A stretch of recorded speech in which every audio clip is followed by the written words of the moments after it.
문희정의 외신 브리핑. 네, 밤사이 들어온 국제뉴스들 정리해드립니다. 문희정 국제정치평론가 전화로 연결합니다. 평론가님 안녕하세요.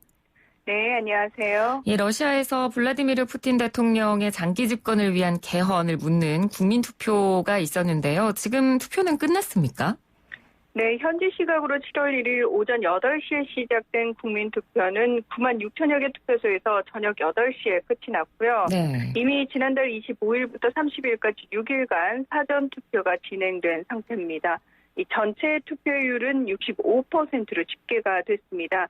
그리고 러시아 중앙선거관리위원회에 따르면 밤 11시 기준으로 60% 개표 상황에서 76.9%의 투표자가 개헌을 지지한 것으로 나타났습니다. 예. 사실 지난 3월에 상하원 의회 승인과 헌법재판소의 합헌 판결을 받은 상황이기 때문에 이 국민투표는 요식행위에 지나지 않는데요.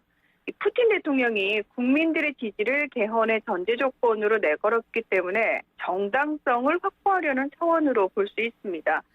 이번 개헌안의 핵심은 동일 인물의 두 차례 넘는 대통령직 수행 금지 조항인데요. 하지만 개헌 이전의 대통령직 수행 횟수는 0회로 간주한다는 조항 역시 포함됐기 때문에 푸틴 대통령의 장기 집권이 가능해졌다라고 말할 수 있습니다. 네.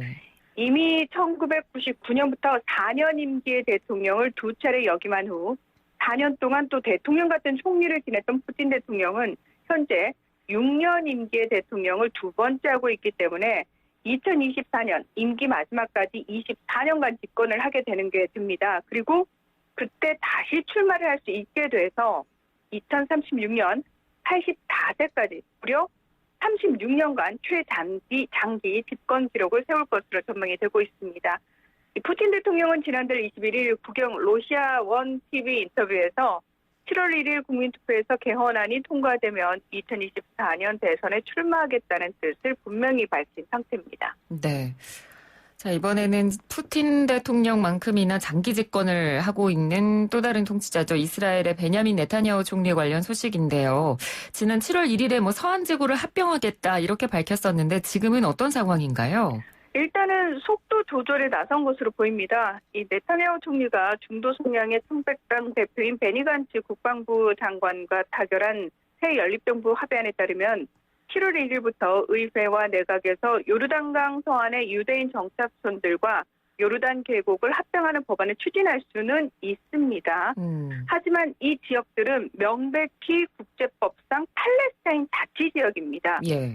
이걸 이제 뒷받침하는 결의안이 유엔 안보리 결의안 242호인데요.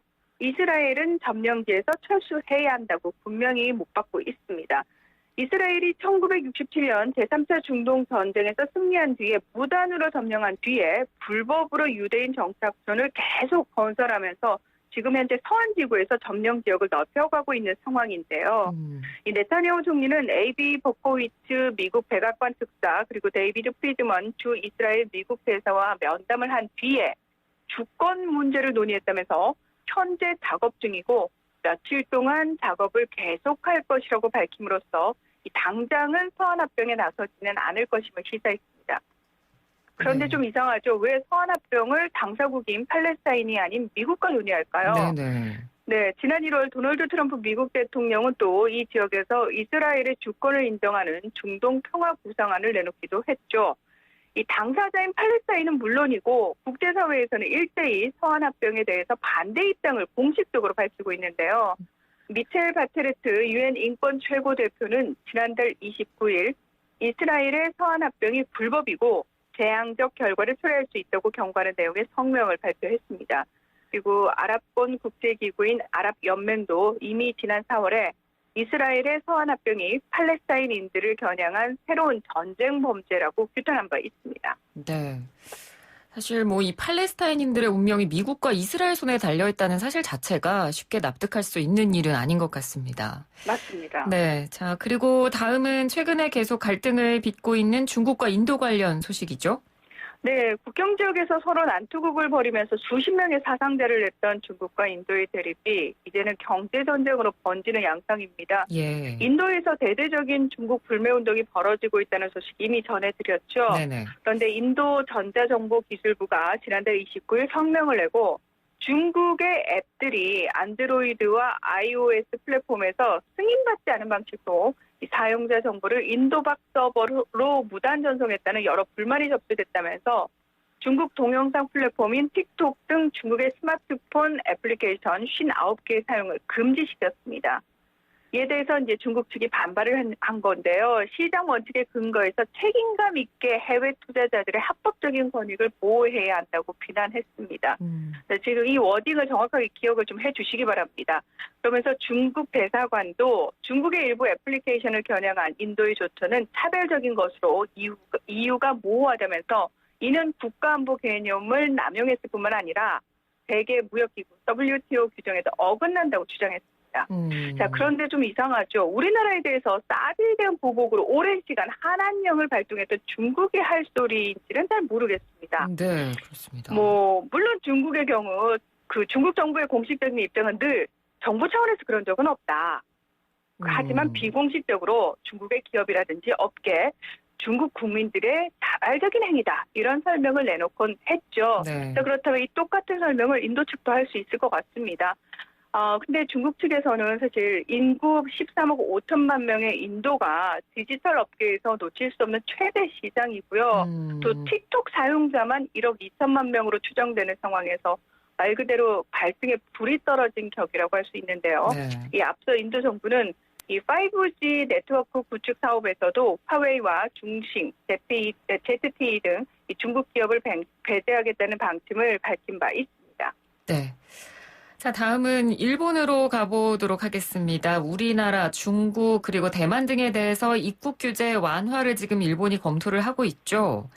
네, 지난 3월 우리나라 사람들에게 발급한 비자 효력을 정지하고 신규 비자도 매우 제한적으로 발급하는 등 한국인 입국을 사실상 금지하는 조처를 취했던 일본 정부가 지난달에 베트남, 태국, 호주, 뉴질랜드 4개국과 출입국 규제 완화 협의를 시작을 했고요. 그리고 이미 베트남에 대해서는 완화된 조치를 시행 중에 있습니다. 그리고 아직까지도 우리나라를 포함해서 111개국에 대해서는 입국을 제한하고 있는 상황인데요. 네. 이 조만간 한국, 중국, 대만과 입국 규제 완화를 위한 교섭을 시작하는 방안을 검토하고 있는 것으로 밝혀졌습니다. 일단은 기업인들의 왕래가 우선적으로 재개되도록 입국 허용을 위한 방역 조건 등을 협의할 예정인 것으로 알려진 가운데 대만과 제일 먼저 협상을 할 것으로 예상이 되고 있습니다. 네. 그러니까 출국할 때는 물론이고 입국할 때도 감염 여부를 확인하는 유전자 증폭 PCR 검사를 받도록 한다는 것이 일본 정부의 방침인데요. 문제는 지금 현재 일본 전역의 PCR 검사 능력이 하루 2,300건밖에 안 될 정도로 제한적이기 때문에 과연 이 문제가 얼마나 빨리 해결될 것인지가 관건이라고 할 수 있습니다. 네, 알겠습니다. 자, 이제 끝으로 이상기후와 관련 소식인데요. 지난해 몇 달 동안 지속됐던 호주 산불이라든가, 서아프리카를 휩쓸어서 식량 비상사태까지 야기했던 메뚜기 떼, 이런 것들 다 지구온난화가 원인으로 지목되는 이상기후 현상들인데, 최근에 러시아에서 또 이상기후 현상이 나타나고 있다고 하죠. 네, 그렇습니다. 이 세계에서 가장 추운 마을로 알려진 러시아 이 베르호얀스크 지역의 기온이 지난달 20일 역대 최고인 섭씨 38도를 기록한 것으로 밝혀졌는데요. 네. 이는 세계 기상기구 등이 러시아 기상당국에 베르호얀스크 지역의 이상 고온 자료에 대한 확인을 요청한 데 따른 것입니다. 베르호얀스크는 한때 영하 67.8도까지 떨어지는 등 세계에서 가장 추운 지역으로 잘 알려진 곳인데요. 이에 대해서 러시아 기상청장은 북극권 근처의 강력한 고기압의 영향으로 햇빛이 24시간 내내 내리쬐었다면서 이런 상황이 한동안 계속될 것이다. 이런 예측을 내놨습니다.